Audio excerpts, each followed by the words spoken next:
rehearsal practice. So a mental rehearsal is something I like a lot. I learned this stuff from Russ Harris. So Russ Harris, in I think it's the Happiness Trap, at least maybe the first edition, he talked a lot there about, you want to mentally rehearse using our act skills when we're triggered. And the more you do that like an athlete, the more likely you're going to bring it into the sports match. And other people do this as well. Dialectical behavior therapy do this a lot for emotion dysregulation. So they get clients to mentally rehearse feeling abandoned and feeling overwhelmed by your emotions and using your skills in that context. And CBT does it. Lots of places do it. But I think it's a very useful practice. It's just like when you know something difficult is coming up, mentally rehearse doing it and using skills and how are you going to get through it.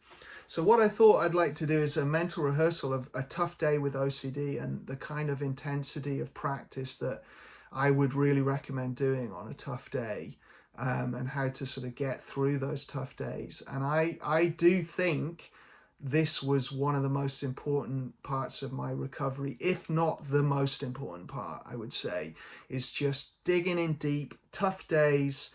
I'm going to practice skills all day long. It's like, I used to like the analogy of an endurance event. That was how it felt to me. I would see it like, those ultra marathon runners who are just in that tough place, wanting to give up, but how do you keep going? How do you keep going? How do you use skills to come back to the present moment? How do you use values to motivate yourself to keep going?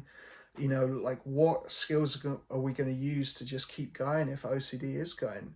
You're terrible, you're terrible, you're terrible, you're terrible all day long. Okay, how am I going to keep diffusing that and stay focused on values? Or you're unsafe, other people are unsafe, whatever it's saying, diffuse that and continue. And for me, learning to do that all day long on a tough day was the thing that built the skills the strongest for me.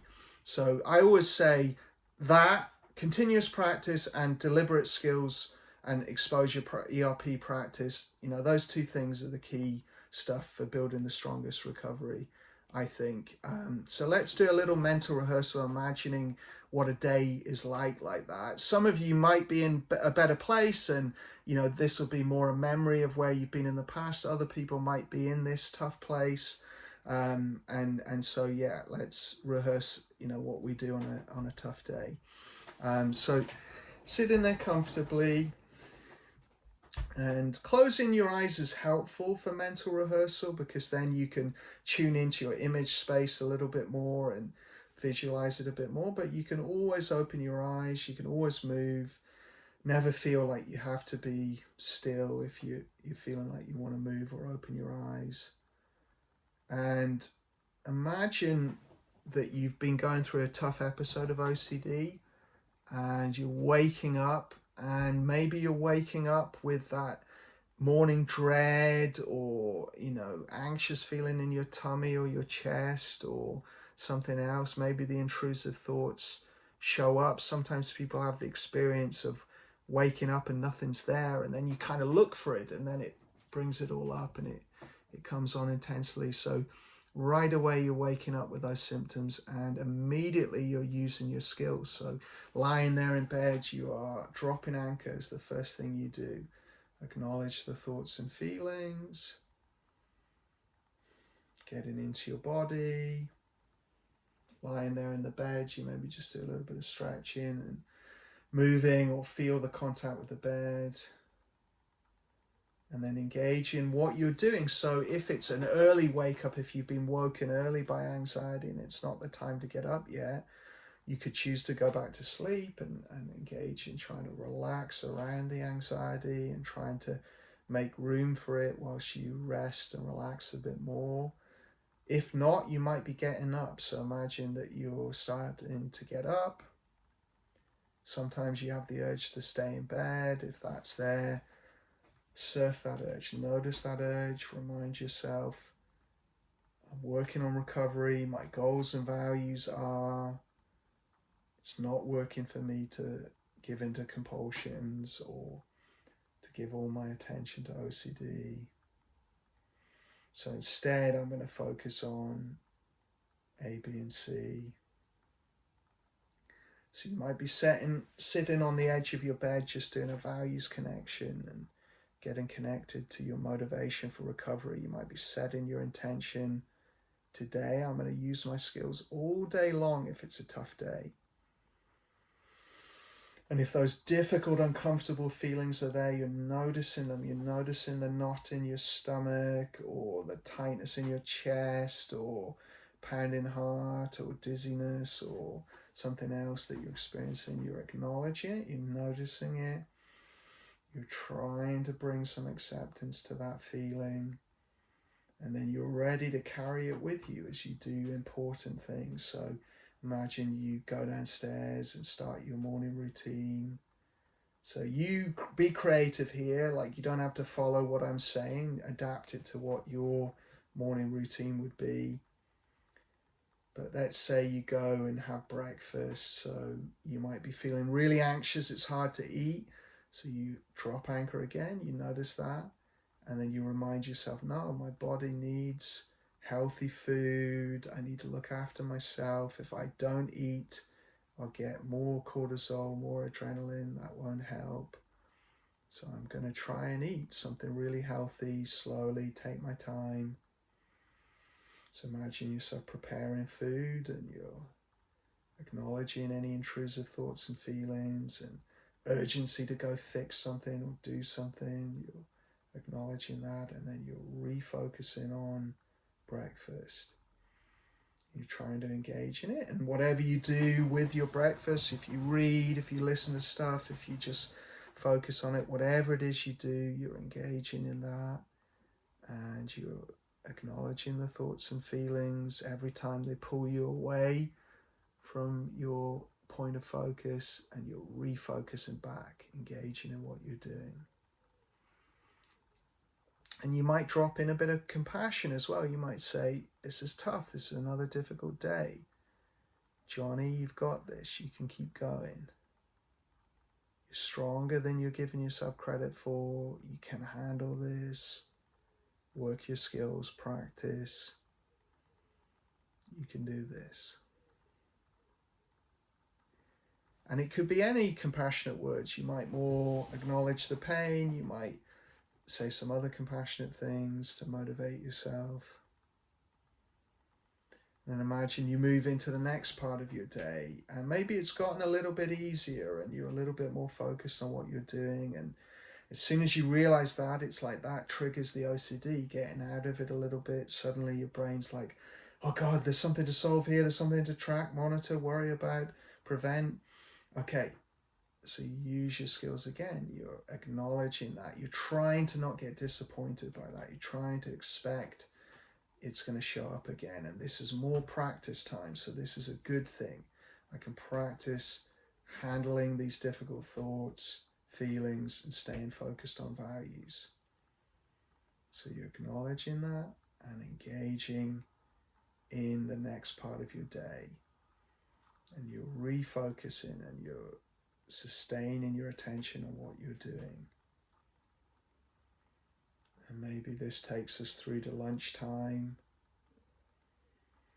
And imagine, maybe you're talking to important people in your life, or maybe you're doing whatever you do throughout your day, and you could be chatting to someone, and it's tough. You're feeling really anxious. You're feeling really distracted. Maybe you're having the urge to get reassurance. You surf that urge, and you give this person your full attention. You ask them questions. You listen. You refocus on them every time your mind wants to go off onto the OCD or wants to track the intrusive thoughts or feelings. You acknowledge it and you give your full attention back to that person. You really listen, ask questions, share your thoughts and feelings and needs. You have lunch. Again, you could be so anxious it's hard to eat, and you eat something healthy anyway. And maybe you're moving into your afternoon now. Think what that looks like. And again, you might set your intentions. You might think, I've done brilliant. Really good morning of practice. It's been tough, but I've done very good continuous skills. Good job. Okay, we're going to do the same through the afternoon. I'm ready for this. You go into the afternoon and you continue that. You're dropping anchor when you need to. Maybe there are periods of time you get more focused and you get out of the OCD a little bit. And okay, savor those moments. You're allowed to enjoy them, or you're allowed to feel more present. Great. But when OCD comes back, you're ready. You are noticing it, observing it without reacting with compulsions, accepting the feelings. Maybe you get a really big wave of it. It's really convincing, and you get in touch with your motivation again. You think to yourself, if I follow OCD, or if I listen to it, or I engage in it, it hasn't solved this problem. It isn't keeping anyone safe. It is just taking stuff away from my life. It isn't working. Okay, what do I value? What do I want my life to be about instead of this? Okay, I want to be this way in this part of my life, or I want to bring these qualities in this other domain of my life. Whatever the values are, you reconnect to them. Maybe you bring in some compassion again. This is tough, Johnny. It's not your fault. You're not alone with this. Other people are going through this exact same experience. Keep going. You got it. You're stronger than you are acknowledging. Keep working skills. You can do this. Especially if you're in a critic showing up. So if your critical voice is there as well, keep diffusing that, and every so often dropping in compassion. You might be doing a compassionate bit of self-talk every 5 minutes, or every 10 minutes, or every half an hour. You're offering yourself some compassionate self-talk, especially if you've got a lot of shame and self-criticism going on. And you're deliberate about what you're doing, so you're also structured about your day. If you're going through a tough day, the best thing is to plan the whole day, every half hour or hour, and stick to that plan no matter what you're feeling. Follow the values, not the mood. And so imagine that you're following that plan. Maybe you're doing some exercise that's good for you, you're going for a walk, or you're doing some more intense exercise, whatever it is. You're focused on that, and you're using skills throughout. And you continue like this into the evening as well. And you continue using skills like this right to the point of going to bed. Maybe your bedtime routine is a little bit stricter than when you're not struggling, so you really consider what you're doing an hour or two before sleep. Try to put the screens down. Try to start to do some calming, relaxing stuff, even if you're feeling very anxious. Have a bath or a shower, do some stretching or some relaxation practice, read an actual book rather than watch and something too close to bedtime, listen to stuff. So think about what that ideal nighttime routine would be. Make sure you've not had caffeine too late, or sugar or anything stimulant too late. And then you're going to sleep, and hopefully you've set yourself up for a better sleep, but maybe you haven't. Maybe you're feeling anxious, maybe your mind's racing with intrusive thoughts, maybe it's a difficult time at night on your own with your mind. Okay, be ready with your skills. Relax around the anxiety, diffuse the thoughts, observe your mind without reacting. Maybe you listen to something to help you relax, music or a guided hypnosis or non-sleep deep rest or something like that. And you give your attention to that as you relax your body around the anxiety. And if, like me, you found you had very disturbed sleep, okay, you're ready with your skills every time you woke up. So I would immediately drop anchor. I'd wake up in a panic attack, and I would immediately be acknowledging that, noticing that, bringing in my skills. deciding whether I could lie down and just fall back to sleep, or did I need to get up and read for a bit or something else. So you're ready with those good habits to help you if you need to. And you set your intentions again, and you do some reflection, and you're ready for the next day, and you're committed. And yes, it can be tough to live like this, but as you commit to it more and you get stronger, it gets easier. It's not so difficult to do this, and it actually gets rewarding. It gets to the point where you feel a lot of satisfaction that you can do this. It's just hard at times. Now, you may not be experiencing any of this. I'm sure all of you have felt like this at times, or versions of this at times. You might not be in that place at all, and that's great. But we want to be ready for this so that we're not afraid of this place. We know what to do to get through it, and then that makes your recovery so much more resilient. And then drop anchor again. Acknowledge your thoughts and feelings. Get into your body. Engage with the world around you, what you're doing. Yeah, so, I could have gone way more detailed there. Obviously, we could have broken down every step of that day, and you might find that you've done the dropping anchor skills thousands of times or hundreds of times in that day. If we think we have, however many hundreds of thousands of thoughts a day, we could be doing a lot of dropping anchor practices throughout a day. And hopefully you're not in that place, but I'm sure all of you have been in that place, right? Everyone's had days like that and nights like that.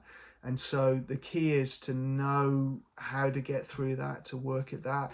You might be doing a much milder version of that. You might have like an hour like that, or a couple of hours, or half a day, or, little periods of time that are more like that. But that continuous practice is so helpful. And I found during my worst phase, I would do a day like that, and the next day would be easier. Like, it was like my brain wasn't quite so tricky the next day. And then, because that was easier, it would then reinstate. It was like, I'd be like, oh, brilliant, it's working. And then, of course, that struggle and resistance would then flare it back up. And then it wasn't until I got this attitude of like, I can do multiple days like this, and do weeks like this if I need to. And at times I did do weeks like that. Get into that place, then it was like, okay, if I suddenly get out of it and I'm feeling good and connected with life, I'm not afraid of it coming back. And so it's less likely to start knocking on your door and trying to get in there.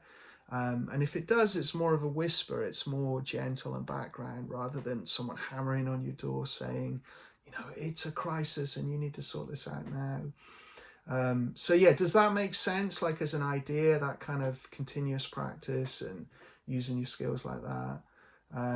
Yeah, and dropping anchor is a very extended practice, but you could be crunching that down. Really, it could be just, when I was doing this sort of stuff, I was just acknowledging the intrusive thoughts and the feelings. So just noticing what was going on and then refocusing back on life. And so it was more the first and last stage of dropping anchor.